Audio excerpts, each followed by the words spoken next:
Getting a good arm workout. Tries for the guys, right?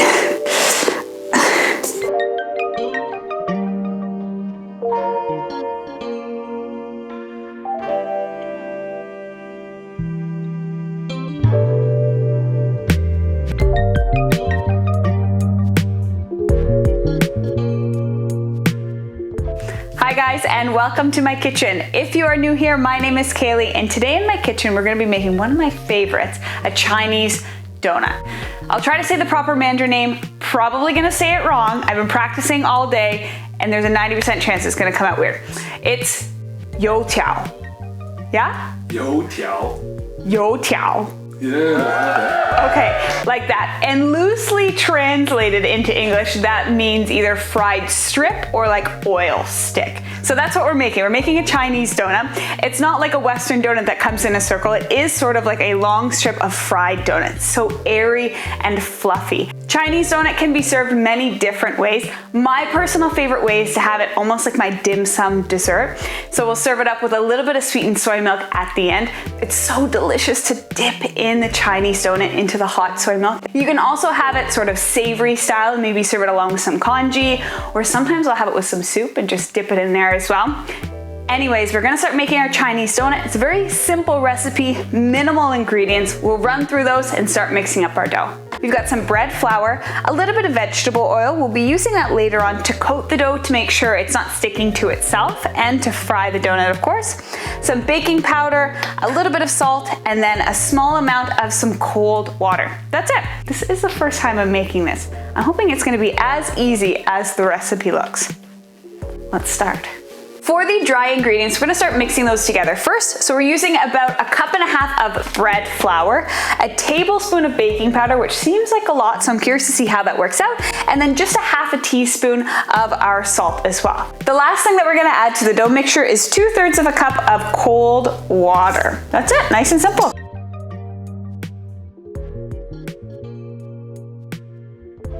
Now the recipe that I saw says to knead the dough for about 1 minute, or just until it all comes together. It's gonna be still a little bit rough. We're not looking for a smooth or silky dough just yet. We just want everything well incorporated before we let it rise.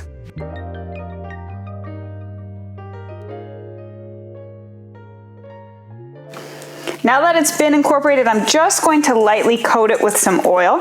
That way it doesn't stick to the inside. Cover it up, and then let it rest for about 20 minutes. All right, so it's been about 20 minutes that we've let this dough rest. It's time to take it out, and we're actually going to flour our surface a little bit first, just to make sure that it doesn't stick. And we're gonna continue to knead this dough till it becomes nice and silky and smooth.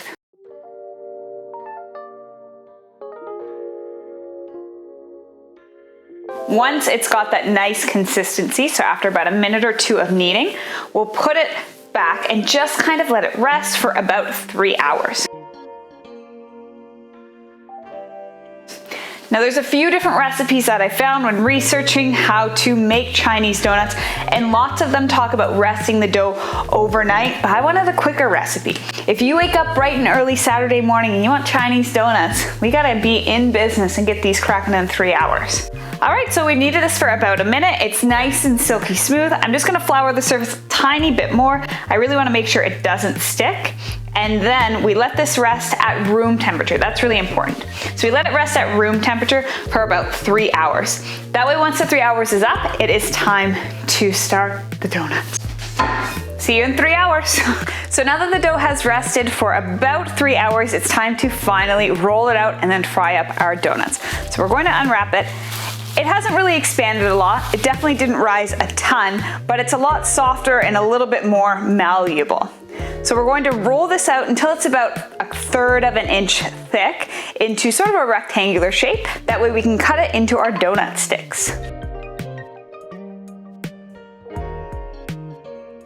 You see those little air bubbles that are there when I'm rolling them out? I'm trying not to crush them too much. I don't want to lose those bubbles. That's going to create a nice airy donut.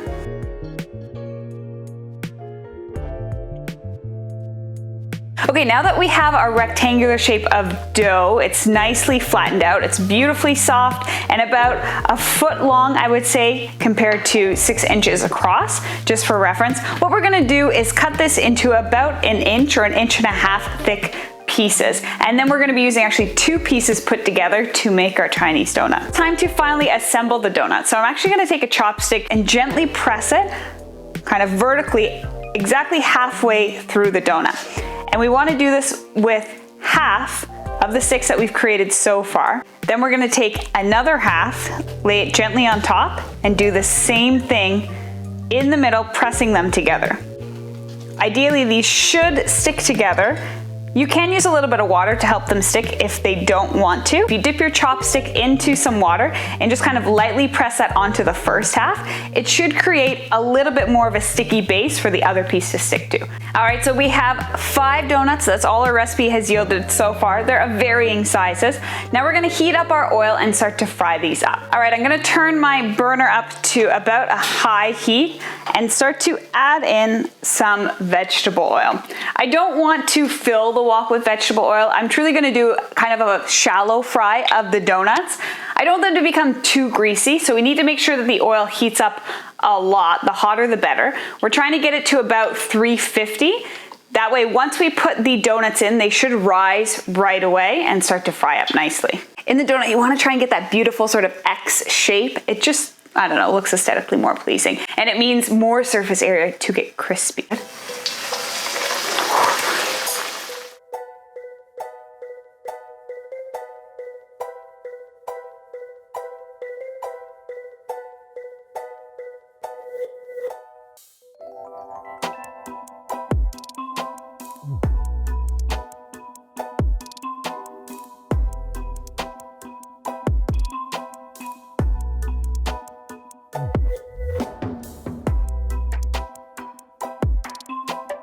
I'm a little disappointed with the inside. They're a little bit hollow. Typically when you have a Chinese donut, you do want to have some air pockets in there. It's really great to absorb some flavor from soup or some sweetened soy milk like that. But you don't want it to be totally hollow. We want to have some bread-like structure to keep it all together. But I will admit, still tastes delicious. To finish off our Chinese donuts, today we want to eat them almost like a dessert. So I'm gonna heat up some sweetened soy milk in a saucepan. I just wanna get this until I start to see a little bit of steam rising, which means that it's nice and hot.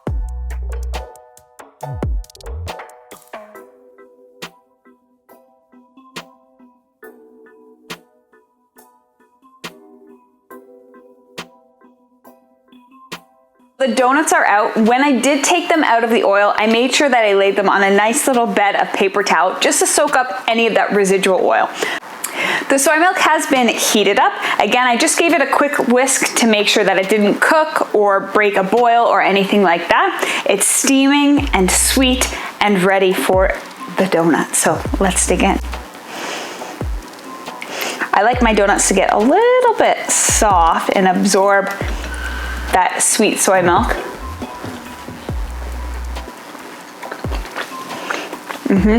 That's the stuff. Now, like I said earlier, when we were looking at the inside of the donut, it's not as airy or as fluffy as I would like it. And I'm noticing towards the ends of the donut, it's a little bit dense. I'm thinking if I could rework the recipe slightly. I wonder if baking soda would have been more of a friend than baking powder, but still delicious nonetheless. And being dense, it just means that I have to leave it in that soy milk a little bit longer to absorb all that flavor and soften up.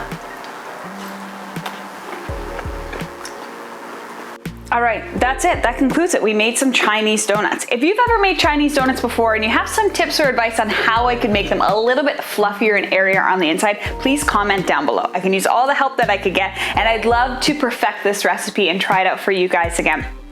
If you do try to recreate these delicious Chinese donuts, it's the perfect way to start a weekend morning. Do tag me on any and all social media. I would love to see your recreation and see what you pair it with. Are you more of a sweet Chinese donut person like me, or do you like more of a savory Chinese donut with a congee or something like that? If you did like this video, please give it a thumbs up and let me know what you want to see me make next time in our kitchen. Anyway, thank you very much for joining me in my kitchen today, and I look forward to continuing learning with you guys right here. Until next time, bye guys.